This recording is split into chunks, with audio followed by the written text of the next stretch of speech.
तो जो next question हम आपके साथ स्टार्ट कर रहे हैं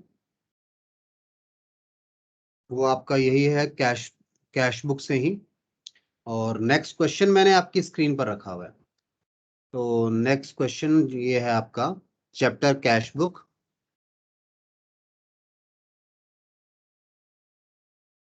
कैश बुक से, ठीक है। क्वेश्चन ने बोला है enter the following transactions in cash book with cash and bank column, ठीक है। यानी यहाँ भी डबल कॉलम कैश बुक बनानी है हमें, और डबल कॉलम कैश बुक के लिए हमें फॉर्मेट चाहिए।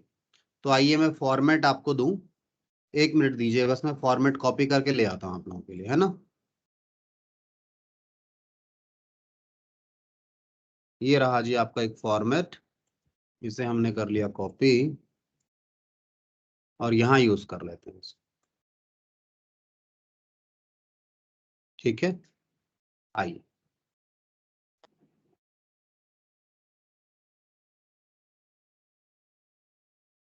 ठीक है ना। चलिए, तो आप लोग भी फॉर्मेट बना लीजिए जल्दी से। कैश बुक का डबल कॉलम का फॉर्मेट मैंने आपकी स्क्रीन पर रख दिया है। एक बार आप लोग बना लीजिए फॉर्मेट, फिर हम आगे चलेंगे। बताइए जी, जैसे ही बना लें मुझे बताइए, हम क्वेश्चन को करना शुरू करेंगे।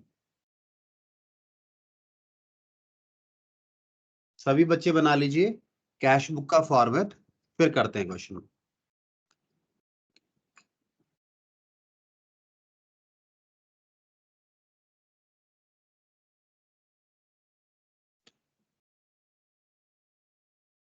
स्टार्ट कर सकते हैं क्या क्वेश्चन हम लोग?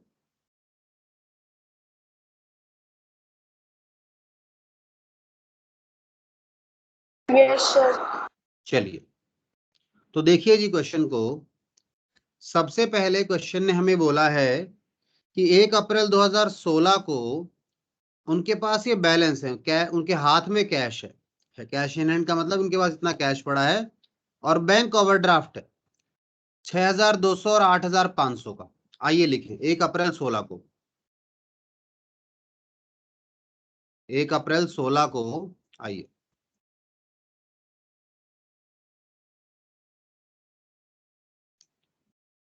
2016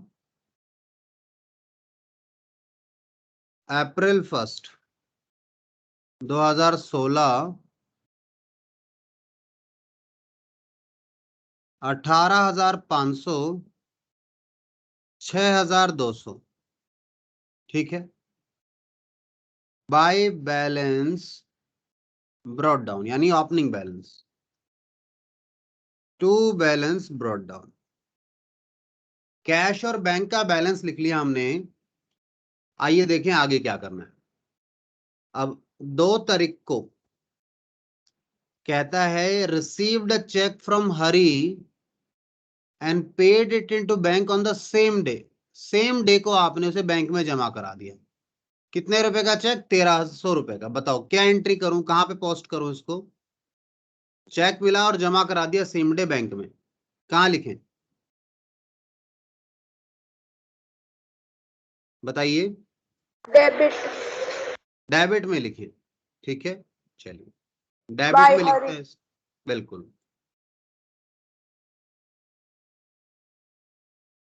आइए डेबिट में लिखें 2 तारीख को टू,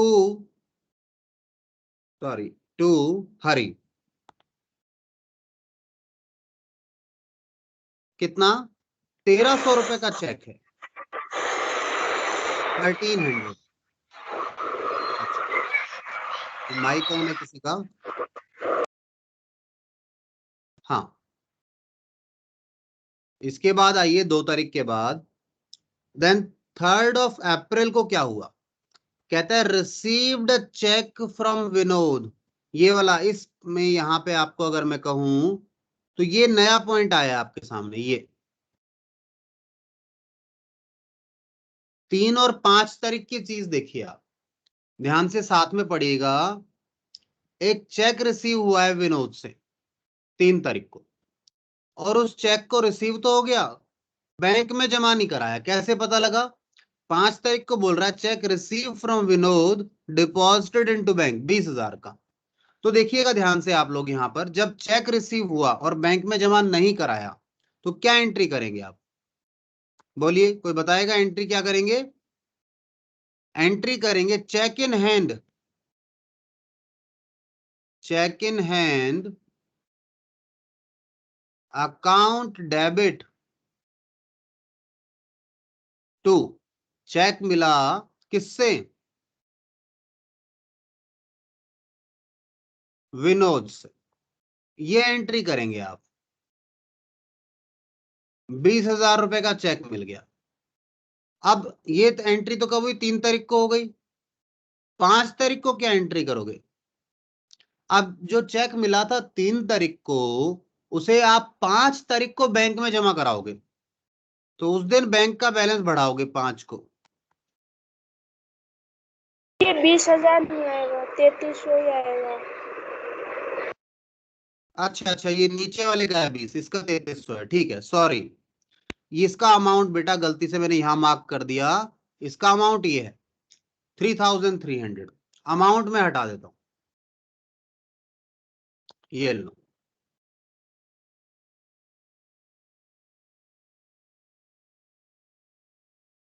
तो 5 तारीख को क्या एंट्री करोगे? बैंक अकाउंट डेबिट टू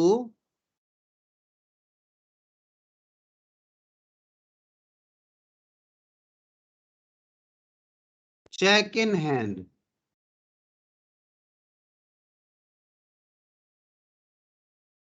ठीक है जी, बताइए क्या बात क्लियर है आपको? पहले तो एंट्री पर बात करो, केवल एंट्री पर। इसकी पोस्टिंग कैसे होनी है? पोस्टिंग तो नहीं बोलेंगे वैसे इसको हम, क्योंकि पोस्टिंग लेजर में करते, तो इन्हें लिखा कैसे जाएगा कैश बुक में 2 मिनट बाद में बात करेंगे, ठीक है। पर पहले ये बताओ, ये एंट्री समझ में आई या नहीं आई? जल्दी जवाब दीजिए। मुस्कान, आ रहा है बेटा समझ में? सर सेकंड वाली एंट्री नहीं आई। सेकंड नहीं, ठीक, ओके। बच्चा कह रहा है सर ये सेकंड जो 5 तारीख को एंट्री हुई है ना, वो नहीं आई है, यानी एंट्री नंबर 2। पहले मुझे बताओ, आपको ये पहली एंट्री समझ में आ गई जानवी? चेक मिला, चेक जमा नहीं कराया तो एक अकाउंट बना दिया चेक इन हैंड। समझ में आ गया क्या? Yes sir. अच्छा एक बात बताओ, वो जो चेक जब आप बैंक में जमा कराओगे तो चेक आपके यहाँ से चला जाएगा नहीं चला जाएगा? चला जाएगा चेक या नहीं जाएगा? Yes sir. चला जाएगा चेक वो 5 तारीख को आपके यहाँ से। तो जब ये चेक इन हैंड का अकाउंट बनाया था तो डेबिट किया था, तो इसे खत्म करने के लिए क्या किया? क्रेडिट कर दिया। देखो, क्रेडिट कर दिया। इन दोनों की अगर नेट इफेक्ट देखो,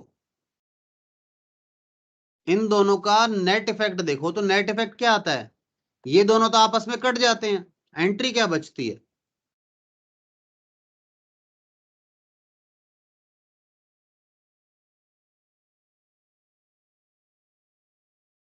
ये बताओ, समझ में आया नहीं आया? Yes sir. ठीक है, इसीलिए जब चेक बैंक में लगाया गया तो हमने कहा भाई चेक इन हैंड को हटाओ यहां से, अब चेक हमारे पास नहीं है, बैंक में भेज रहे हैं, तो बैंक का बैलेंस बढ़ा रहे हैं हम और इसको खत्म कर रहे हैं, ठीक है। अब आई सेकंड एंट्री समझ में? Yes sir. अब अगला सवाल सुनिए मेरा, आप मुझे ये बताओ, क्या ये एंट्री कैश बुक में जाएगी? मैं सवाल ऐसे भी पूछ सकता था, क्या इसमें कैश या फिर बैंक अफेक्ट हुआ है? No sir. नहीं हुआ। तो अगर अफेक्ट ही नहीं हुआ तो ये एंट्री कैश बुक में नहीं जाएगी। क्लियर है बात? Yes sir. सारे बच्चे ध्यान से समझना है ना। चलिए, अगर इफेक्ट ही नहीं हुआ तो एंट्री कैश बुक में नहीं जाएगी। आगे चलते हैं यहां से।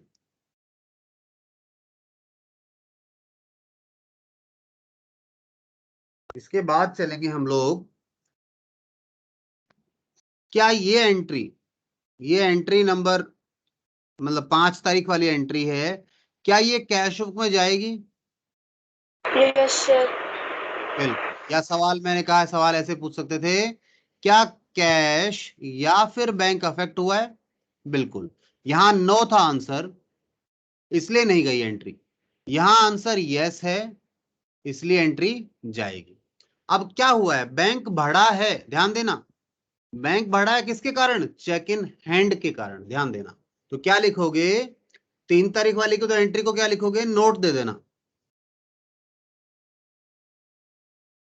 नोट में लिख देना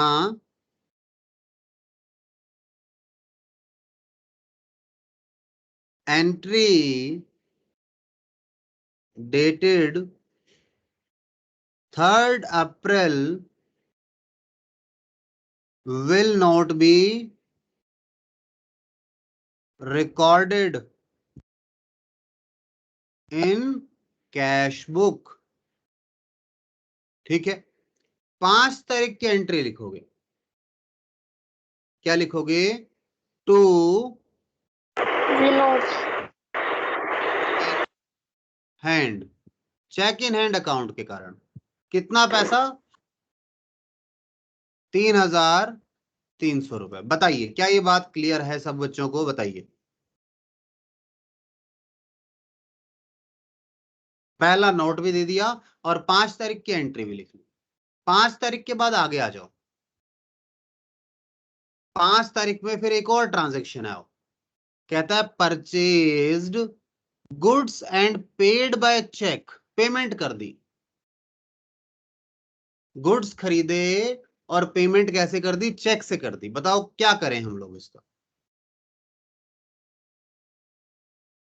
जल्दी जवाब दीजिए। क्या कोई बच्चा सहायता कर रहा है?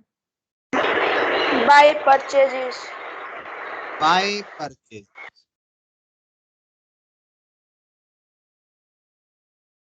5 तारीख को पेमेंट चेक से किए, इसलिए बैंक कॉलम में आ गई अमाउंट।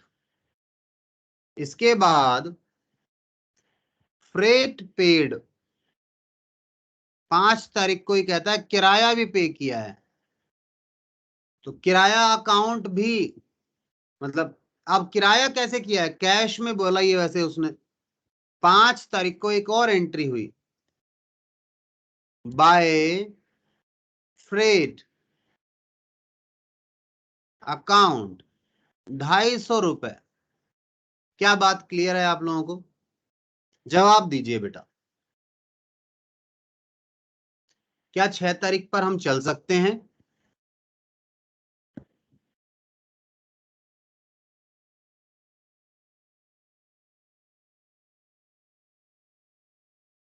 सर इसमें जो चेक इन हैंड वाली एंट्री है उसमें विनोद क्यों नहीं लिख सकते हम? विनोद कैसे लिखोगे? एंट्री में देखो ना, एंट्री में कहीं विनोद का नाम आ रहा है क्या? 5 तारीख को इस एंट्री में विनोद का नाम ही नहीं है, ना यहां पे है ना यहां पे, कैसे लिखो विनोद? अकाउंट बिगड़ जाएंगे, अकाउंट जो बनाने का जो तरीका है ना वो बिगड़ जाएगा, क्योंकि जो एंट्री में आता है वही लिखा जाता है, जिसके कारण डेबिट या क्रेडिट हुआ है वही लिखा जाता है। दूसरा लिख देंगे तो बिगड़ जाएगा काम। समझ रहे हैं बेटा? सर जो आपने रेड, नीचे रेड इंक से जो वो ये तो जनरल मैंने एंट्री। दोनों का ये, हाँ बिल्कुल बिल्कुल बिल्कुल, ये तो मैंने कंबाइंड इफेक्ट समझाया है आपको, ये कंबाइंड इफेक्ट मैंने समझाया है, एंट्री नहीं की है। ये तो कंबाइंड इफेक्ट समझाया कि मैंने इसका मैंने कहा प्रभाव कोई नहीं फर्क पड़ा, बस चीज घूम कर आ रही है, ठीक है ना, ये बताया मैंने।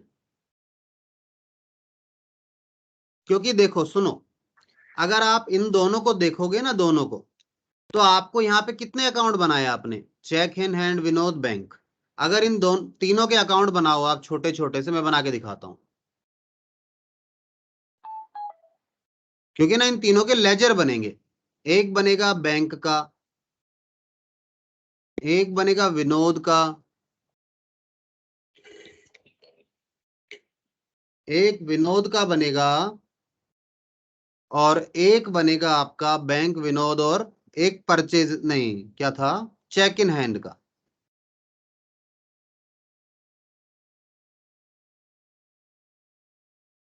तीन अकाउंट बनेंगे आपके। सबसे पहले तो देखो, सबसे पहले क्या हुआ, विनोद से चेक आया, ध्यान दे रहे हो? तो विनोद से चेक क्यों आया था, सुनो ध्यान से बात। विनोद से चेक रिसीव हुआ, हो सकता है विनोद ने पहले हमने विनोद से कुछ सामान ले, नहीं, विनोद ने हमसे कोई सामान ले रखा होगा या उधार लिया होगा, जो भी है, ठीक है ना। तो हमें ओपनिंग नहीं पता इस क्वेश्चन में। विनोद से हमें चेक मिला, तो विनोद तो क्या हो गया, क्रेडिट हो गया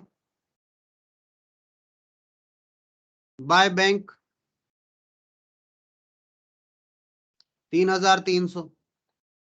और मैंने कहा cheque in hand to Vinod 3,300। ये पहली एंट्री का इंपैक्ट डाला मैंने, जहां पे विनोद और चेक इन हैंड इन्वॉल्व है। दूसरी एंट्री में क्या इन्वॉल्व है, देखो, बैंक और चेक इन हैंड। बैंक में आया चेक, कहां से आया, यहां से उठकर आएगा, बाय बैंक। तो ये अकाउंट तो क्लोज हो गया ना अपने आप। टू चेक इन हैंड 3,300 रुपए। अब बताओ, अगर आप यहां विनोद लिखवा दोगे तो गड़बड़ हो जाएगा। अब हमारे बैंक में पैसा बढ़ गया, विनोद अगर पहले से रहा होगा हमारा डेटर, तो शायद कुछ ओपनिंग बैलेंस रहा होगा, जो भी होगा, या बनेगा, क्लोजिंग नहीं बन पाएगा। तो आप गड़बड़ नहीं कर सकते, ठीक है। हर अकाउंट के अपने बैलेंसिंग है, अगर गड़बड़ की तो बैलेंस बिगड़ सकते हैं। किसी से लेना है देना है, छूट जाएगा, तो जिसका नाम है उसी का नाम लिखा जाएगा। बताया बेटा, आया समझ में बात? क्योंकि अगर आप गलती से एक एंट्री आपने की नहीं और आप विनोद लिख दोगे ना, तो फिर क्या होगा, विनोद एक बार तो आप इस एंट्री में लिखाए, इस जर्नल एंट्री में विनोद को लिखकर आ गए, फिर आपने यहां पर दोबारा विनोद को लिख दिया, तो विनोद क्या हो जाएगा, किसकी जगह, चेक इन हैंड की जगह, तो विनोद दोबारा से आ जाएगा यहाँ पे, फिर क्रेडिट हो जाएगा बैंक के कारण। ऐसा हो जाएगा, डबल इम्पैक्ट आ जाएगा, समझे ना, वो आपने नहीं करना। जानवी, कुछ समझ में आया क्या बेटा? Yes sir. क्योंकि अकाउंट में ना, जो जहां की चीज है वहीं लिखनी पड़ेगी, और जो चीज जहां की है ये कैसे पता लगेगा, मतलब कौन सी चीज कहाँ की है, ये पता लगेगा आपको उसकी एंट्री से, कि एंट्री क्या हुई थी। तो इसीलिए मैंने एंट्री बताई आपको, मैंने कहा ये तो वैसे मैंने समझाने के लिए बता दिया, ठीक है। ये जो किया मैंने, ये तो समझाने के लिए किया था, करना थोड़ी ना था इसको। ये तो बस समझाने के लिए मैंने बताया कि आप घबराएं नहीं, एंट्री वही हुई है, बट घूम कर आई है एंट्री। तो अगर घूम कर आई है चीज, तो अगर बोलोगे नहीं घूम के आई, तो कैसे पता लगेगा किसी को कि हुआ? तो बताना पड़ेगा। जैसे आपको अगर बाजार भेजा जाए और आप 10 मिनट लेट आते हैं, और आप बताएंगे नहीं कि रास्ते में कुछ समस्या आ गई, साइकिल पंचर हो गई या और कोई बात हो गई, तो नहीं पता लगेगा, ठीक है। मम्मी दो थप्पड़ लगाएंगी, लेट कैसे हो गए। अगर आप बता देते कि साहब इस कारण से लेट हो गए, तो कारण बताना पड़ेगा कि चेक इन हैंड राउटिंग में आया है बीच में, तो रीजन हमेशा वही, उसी के कारण से हम कर रहे हैं सारा काम। बाकी ये चीजें और क्लियर होंगी, हम धीरे धीरे इन पर चर्चा करते जाएंगे जैसे जैसे। बट फिर भी जैसे आपको डाउट आया, आपने पूछा, ये बहुत अच्छी बात है। अपने डाउट्स पूछते रहें आप, जहां भी डाउट आता है वो पूछें, ताकि इस पर हेल्प की जा सके आप लोगों की, ठीक है। आइए, तो हमने ये 5 तारीख की एंट्रियां खत्म कर ली। 5 तारीख की एंट्री के बाद आप 6 तारीख को आ जाइए। 6 तारीख को क्या हुआ देखिए, कहता है सोल्ड गुड्स फॉर कैश, नगद में गुड्स बेच डाले, कितने के बेच डाले, 12,220 के। बताओ क्या करूं?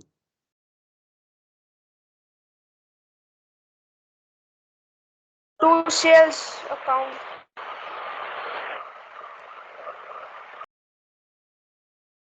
टू सेल्स अकाउंट, ठीक है। इसके बाद आइए 8 तारीख को, सोल्ड गुड्स फॉर कैश 16,000 रुपए। 16,000 रुपए के, फिर हमने गुड्स बेच डाले कैश में, दोनों बार सेल्स हुई हैं। आइए इस बार भी लिख डालें इसको, ये रिपीट होगा ये तो।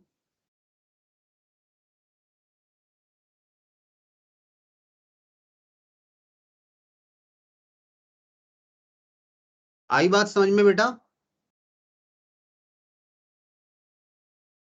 चलिए 8 तारीख के बाद 9 तारीख की एंट्री बताओ आप लोग। Sold sale proceeds of 8th of April deposited into bank. मतलब समझे इसका? ये हमें ऐसे ही परेशान कर रहा, अमाउंट नहीं देना चाह रहा, कहता जो 8 तारीख को। बोलिए बेटा। इसमें जो 8 तारीख की सेल्स हुई थी वो बैंक में डिपॉजिट करा दी वो अमाउंट। हाँ मतलब वो बस बेवकूफ बना रहा है, अमाउंट डायरेक्टली ना बताकर घुमा रहा है। कहता है उतना पैसा बैंक में जमा करा दिया जितना 8 तारीख को सेल्स हुई थी।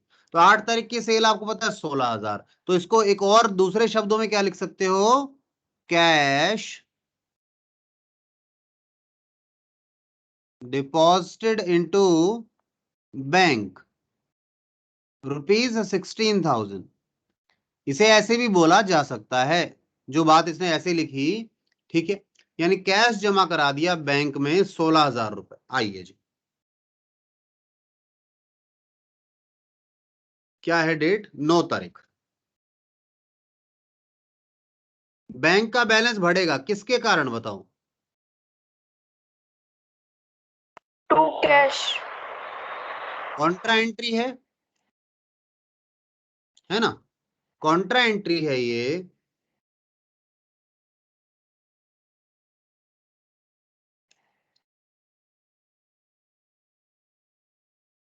और बच्चे बहुत सारे गायब हैं,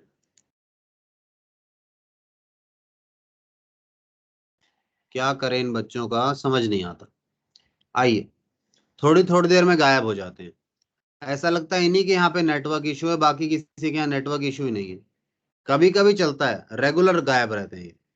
अब 9 तारीख को ही हमारा कैश का बैलेंस घट गया, किसके कारण? बैंक के कारण। ये भी कॉन्ट्रा है, कितना था? 16,000 रुपए। ठीक है, आइए जी इसके बाद आइए 9 तारीख के बाद आप आ जाओ 11 तारीख को।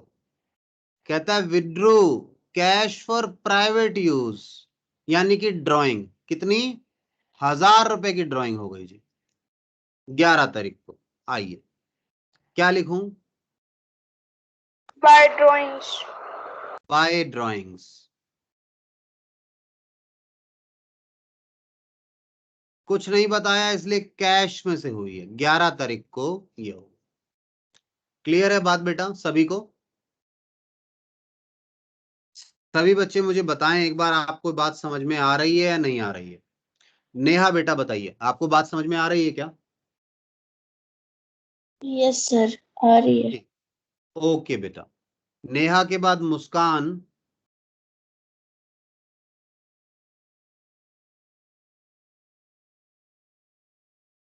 मुस्कान की आवाज नहीं आई मुझे। श्रेया बेटा आ रही है बात समझ में? Yes sir. ठीक है, श्रेया जानवी को आ ही रही है और डिस्कशन कर रही है मेरे साथ। मुस्कान की बात नहीं सुनाई दी मुझे, शायद माइक वगैरह में कुछ इश्यू होगा। आइए, ठीक है। अच्छा देखो, आप चारों बच्चे मेजोरिटी टाइम आप लोग प्रेजेंट रहते हैं, एंड आई बिलीव आपको इसका बेनिफिट भी मिलता है। ठीक है, क्योंकि जो रेगुलर क्लासेस अटेंड कर रहा है, समझ रहा है, देख रहा है, फायदा मिलता है। कई बार होता है एक बार में चीज समझ नहीं आई, दूसरी बार में आ जाती है। तो क्लासेस हमेशा अपनी ज्वाइन करनी चाहिए, क्लास अटेंड करनी चाहिए। कोई फायदा तो है नहीं भाई, इतनी फीस दे रहे हैं पेरेंट्स हमारे, तो कम से कम क्लासेस हम रेगुलरली ले लें। ठीक है, आइए इसके बाद मेरे पास आ जाइए आप अगली एंट्री पर 11 तारीख के बाद। ठीक है, और मेहनत कीजिए, जितनी मेहनत करेंगे उतना समझ में आएगा। कुछ समझ नहीं आए तो मुझसे पूछें, यही इलाज है। 12 तारीख को कहता है withdrew by cheque for private use. ये तो मजाक कर रहा है, पहले कैश में ले गया, अब चेक भी ले गया, बैंक से भी निकाल लिया, कुछ पैसा नगद निकाल लिया मतलब कैश काउंटर से, और कहता है साहब कुछ पैसा इसने बैंक से भी निकाल लिया। 5,000 रुपए निकाले 12 तारीख को बैंक से, यही मतलब हुआ इसका। आइए, तो 12 तारीख को बाय ड्राइंग्स 5,000 रुपए। समझ रहे हैं? जिस दिन की चीज है, जिस जहां से निकली है वहीं लिखना है, आपने ध्यान रखना है। जैसा अभी पिछले पिछली क्लास में मैं इधर उधर लिख रहा था, मैं थोड़ा दिमाग शायद काम ही नहीं कर रहा था मेरा। ठीक है, अब आइए 14th को क्या हुआ है देखिए। क्या फॉन्ट साइज ठीक है, दिख रहा है? कहता है goods purchased from Suresh on credit. ओहो सर, ये तो गड़बड़ हो गई, ये कैश बताओ। बुक में आएगा ही नहीं। आएगा ही नहीं? क्या बात सब समझ रहे हैं? उधार में है सर, ये उधार में। उधार में क्यों नहीं आएगा सर? कैश बुक में उधार है तो सर, कोई बच्चा पूछ सकता है मुझसे कि सर ये क्यों नहीं आएगा। सुनिए बेटा, जब सुरेश से आपने माल खरीदा उधार में, तो एंट्री क्या आई? Purchase account debit to Suresh. क्या इसमें कैश या बैंक इन्वॉल्व है? नहीं सर। तो जब कैश और बैंक इन्वॉल्व ही नहीं है, वो एंट्री यहां आ कैसे सकती है कैश बुक में? ये एंट्री पता है कहां जाएगी? परचेज बुक में।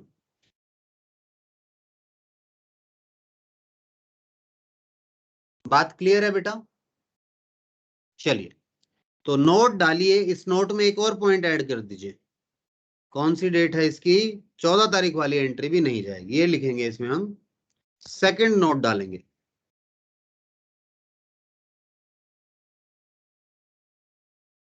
एंट्री डेटेड, एंट्री या ट्रांजेक्शन है ना, transaction dated 12th of April. 12 ही थी ना तारीख, में भूल जाता हूँ बार बार। 14 है, 14th will not be recorded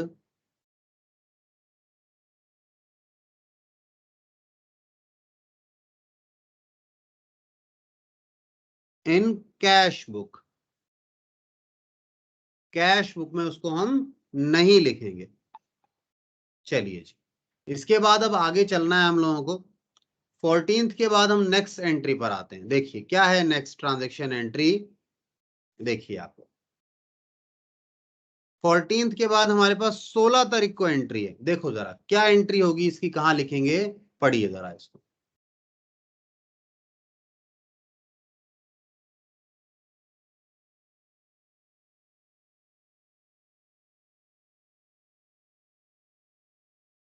bye Suresh.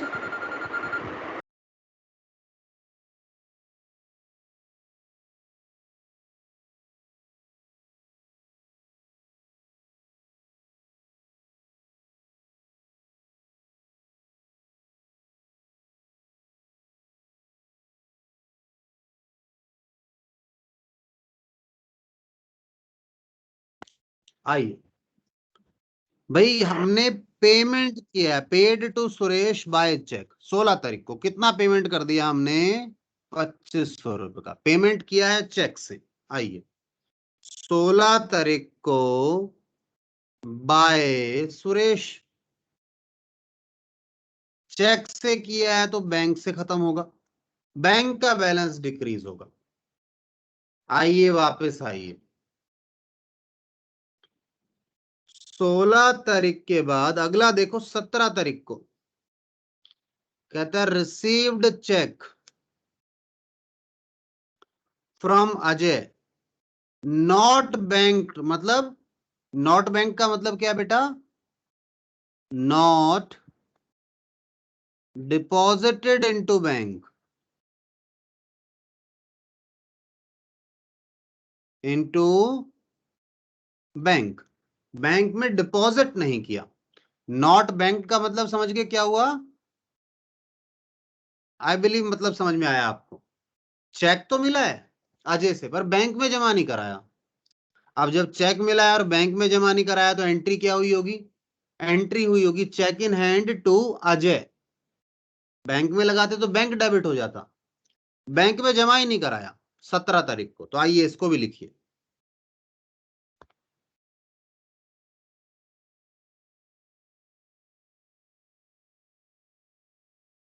Entry dated 17th of April will not be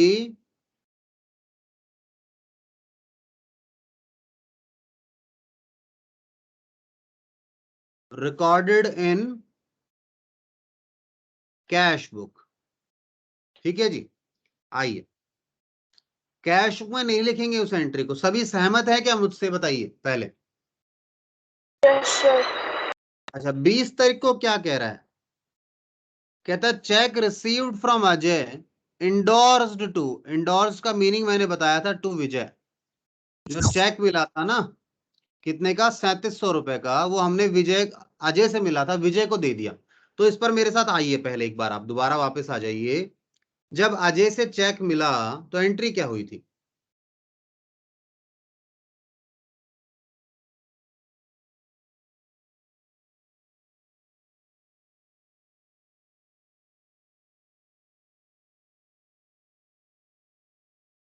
check in hand account debit to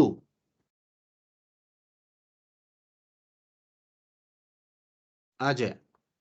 amount कितना था, अमाउंट था 3700 रुपए।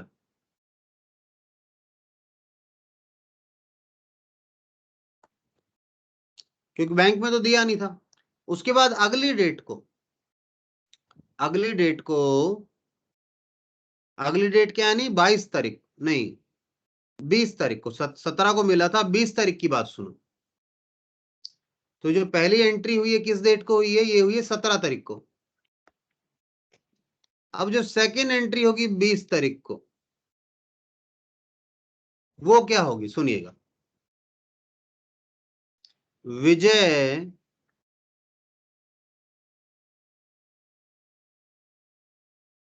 डेबिट टू,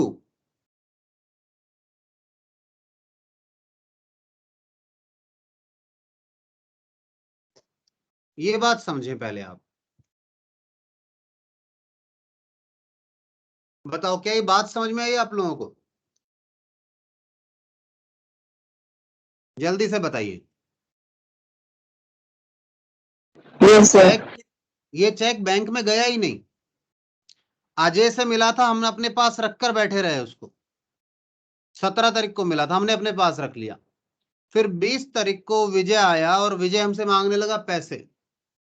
हमने कहा देखो भाई चेक रखा है एक पास, कहो तो अपने बैंक में चेक लगा दे और फिर पैसा आए तो तुम्हें दे दे, या फिर एक काम करो ये चेक ले जाओ तुम ही लगा लेना। क्या सर ऐसा हो जाता है, कभी कभी ऐसा हो जाता है कि आप अपना चेक किसी और को दे सकते हैं जो आपको चेक मिला था।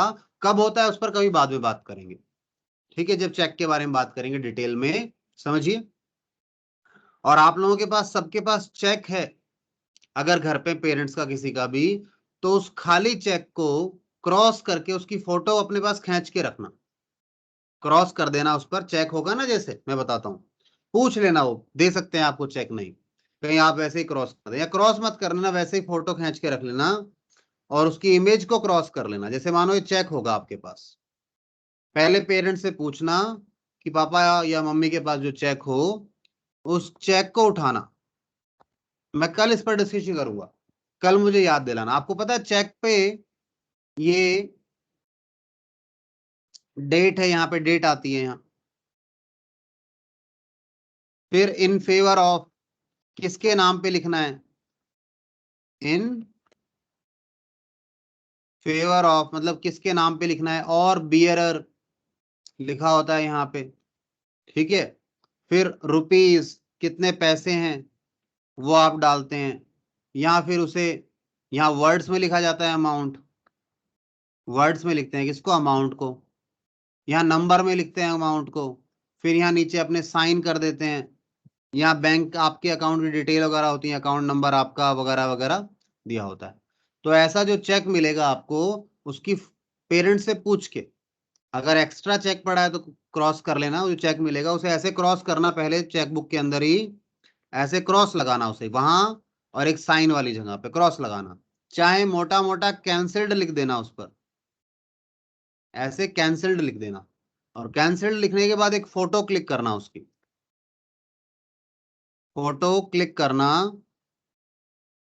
ठीक है, और अपने पास रखना, भेजना मत किसी को, क्योंकि बार बार फिर चेक बुक लेनी नहीं पड़ेगी आपको, फोटो लेके रख लेना अपने पास, चेक उसी में लगे रहने देना चाहे चेक बुक में। और फिर कल हम इस पर डिस्कशन करेंगे। ओके, इस पर डिस्कशन कब करेंगे? टुमारो। टुमारो मीन्स मंडे होगा अब तो, क्योंकि कल संडे हो जाएगा, मंडे को डिस्कशन करेंगे। Got it? चलिए,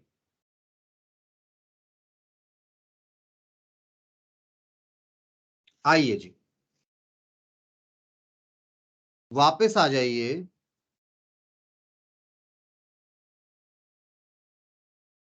वापस आ जाइए और यहां बात करिए।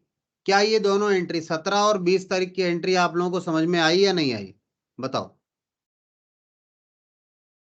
जवाब दो बेटा।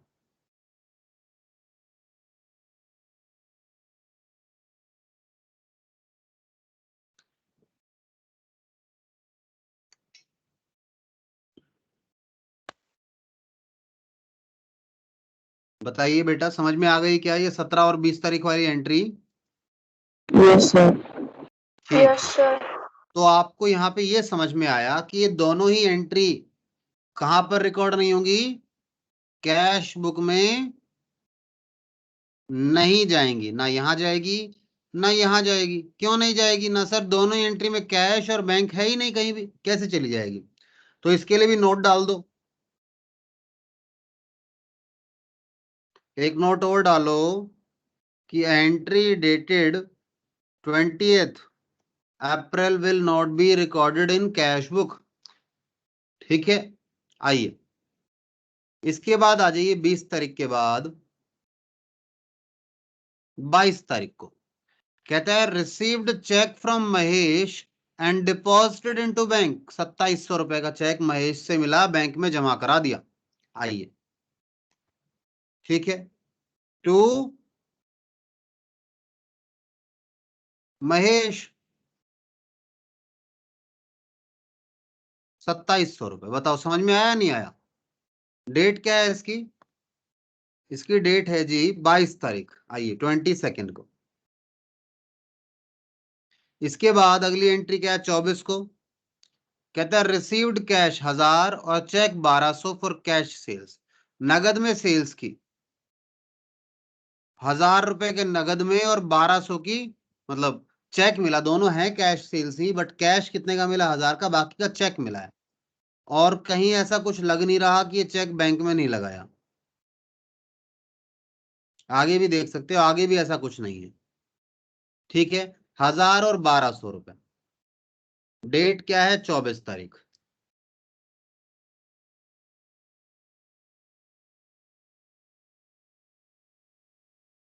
हजार रुपए कैश में आए, 1200 का बैंक में बैलेंस आ जाएगा। इसके बाद 25 तारीख को बैंक पेड इनटू बैंक, मतलब डिपॉजिटेड इनटू बैंक, बैंक में 10,000 रुपए जमा कराए 25 तारीख को। आइए, कॉन्ट्रा एंट्री है। टू कैश 10,000 रुपए जमा हो गए बैंक में, कॉन्ट्रा। इधर 25 तारीख को बाय बैंक कॉन्ट्रा 10,000, 10,000 रुपए गए जी, कैश से गए, बैंक में जमा हो गए। ठीक है, 25 के बाद 26 तारीख को आइए। कहता है received a cheque from Prem and sent it to bank immediately. Prem से एक चेक मिला 4150 का और तुरंत बैंक में जमा करा दिया 25 को। प्रेम अकाउंट 26 को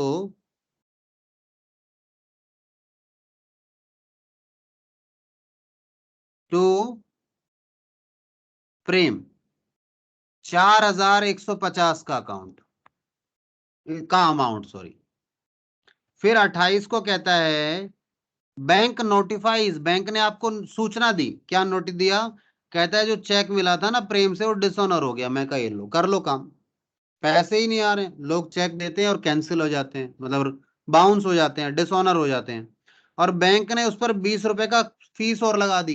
कहते हो खामखा में चक्कर लगवा रहे हो, पता है कितनी मेहनत लगती है। ₹20 का चार्ज लगा दिया तुम्हारे ऊपर। मैंने कहा ठीक है जी, आइए।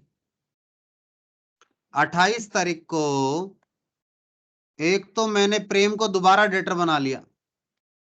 मैंने कहा वो 4150 का चेक दिया था ना, वो क्लियर नहीं हुआ, और दूसरा बैंक ने मेरे ऊपर चार्जेस लगा दिए बाय चार्जेस, सेम डेट को ही ₹20 के। अब वो चार्जेस आप पर डिपेंड करता है, आप प्रेम से लेंगे या खुद बियर करेंगे, जो भी है। फिर 28 तारीख को कहता है Kishore deposited directly in our bank account. Customer, जैसे आप कई बार आप करते हैं ना ऐसा, सुनिए, आप बच्चे क्या करते हैं, आपके पेरेंट्स, मेजोरिटी टाइम ऐसा होता है, कई बार तो आप स्कूल से चालान ले लेते हैं, या कुछ बच्चे कहते हैं हमें पता है हमारी फीस मंथली या क्वार्टरली कितनी है, हम डायरेक्टली जमा करा देते हैं। फिर जमा कराने के बाद आप स्कूल को रसीद भेजते हैं, फिर वो अपने बैंक से मैच करते हैं, फिर पता लगता है अच्छा कस्टमर ने डायरेक्ट डिपॉजिट करा दिया था। और आप सब लोग डायरेक्ट डिपॉजिट ही कराते हैं, आप स्कूल को पैसा नहीं देते, आप स्कूल के नाम पे स्कूल के बैंक अकाउंट में जमा कर देते हैं। ठीक है, तो ये भी डायरेक्ट डिपॉजिट, नॉर्मल डिपॉजिट है बैंक में हमारे, मतलब कस्टमर ने पैसा दिया ₹3000 का 28 तारीख को टू किशोर। टू किशोर। जैसे तुम्हारा नाम आना चाहिए ना कैश बुक में कि तुमसे पैसा आया है, तो हम यहाँ कैश बुक में तुम्हारा नाम लिख रहे हैं किशोर। कितने का चेक डिपॉजिट किया? 3000 का किया था उसने, तो तुम्हारा नाम से हमारे पास पैसा आ गया बैंक में। फिर 30 तारीख को कहता है बैंक ने चार्ज लगाया ₹60 का, bank charges and interest on overdraft. Bank charges और इंटरेस्ट था ओवरड्राफ्ट का ₹720 का। अच्छा सॉरी सॉरी, ₹60 का बैंक चार्जेस है और इंटरेस्ट है 720 का। ठीक है, आइए, तो दोनों के कारण पैसा कम हो गया। बाय बैंक चार्जेस ₹60 और by interest on overdraft, OD लिख देता हूं शॉर्ट में, ₹720। अब आखिरी काम क्या है आप लोगों का? आपने इसको करना है बैलेंस। तो बताओ, बैलेंस करना आप लोग सीख गए या नहीं सीखे? यस क्या सर। खुद से बैलेंस कर लेंगे आप लोग? Yes sir. बताइए मुझे, कर लेंगे? आप बच्चे कह रहे हैं सर हम कर लेंगे। ठीक है, तो अब ऐसा करते हैं, आज के लिए आपको ब्रेक दे देते हैं हबी के लिए। और आपका, मैंने कौन सा चैप्टर दिया था टेस्ट के लिए? लेजर दिया या ट्रायल बैलेंस दिया? आई बिलीव लेजर दिया मैंने आपको। Yes sir. लेजर दिया है टेस्ट के लिए। आज 3 बजे आपका लेजर का टेस्ट भी है। ठीक है बेटा? Yes sir. ओके, ठीक है, तो 3 बजे टेस्ट के लिए प्रिपेयर कर लेना, और सभी बच्चे टेस्ट दे देना अपना। पिछले टेस्ट के मैंने मार्क्स आपको भेजे नहीं थे, मैं भिजवा दूंगा, वो मार्क्स भी आपको शेयर कर दूंगा। ठीक है, चलिए, तो हबी के लिए हम क्या करते हैं, हबी के लिए हम ब्रेक ले लेते हैं, और मंडे को आपसे मिलेंगे। तो इस कैश बुक में कुछ और भी चीजें हैं छोटी मोटी सीखने वाली, जैसे अभी तक आपने 2 मेजर कॉन्सेप्ट 2 ही सीखे हैं, बाकी तो नॉर्मल बात थी। तो एक तो आपने कॉन्ट्रा वाली बात सीखी, वैसे कुछ है नहीं कॉन्ट्रा में, सिंपल है बात, समझ जाए तो। दूसरा, आपने एक इंडोर्समेंट वाली चीज और सीख ली, एक चेक इन हैंड, बैंक में जमा, चेक मिला और बैंक में जमा नहीं कराया, तो वो भी सीखा आपने। तो ये छोटी मोटी चीजें हमने कुछ सीखी हैं, प्रैक्टिस किया क्वेश्चंस को। तो आप लोग आगे की क्वेश्चन प्रैक्टिस कीजिए। कोई डाउट क्वेरी हो then please feel free to contact me, आप मुझे कांटेक्ट कर सकते हैं। आपके पास डिटेल्स हैं मेरी, कैसे कांटेक्ट करना है, मैसेज कर लीजिए, कॉल कर लीजिए, व्हाट्सएप कर दीजिए, आप मुझसे बात कर सकते हैं। ठीक है, चलिए, और बताओ इसके अलावा कोई डाउट क्वेरी है क्या अभी फिलहाल? अदरवाइज हम क्लास स्टॉप करेंगे अभी।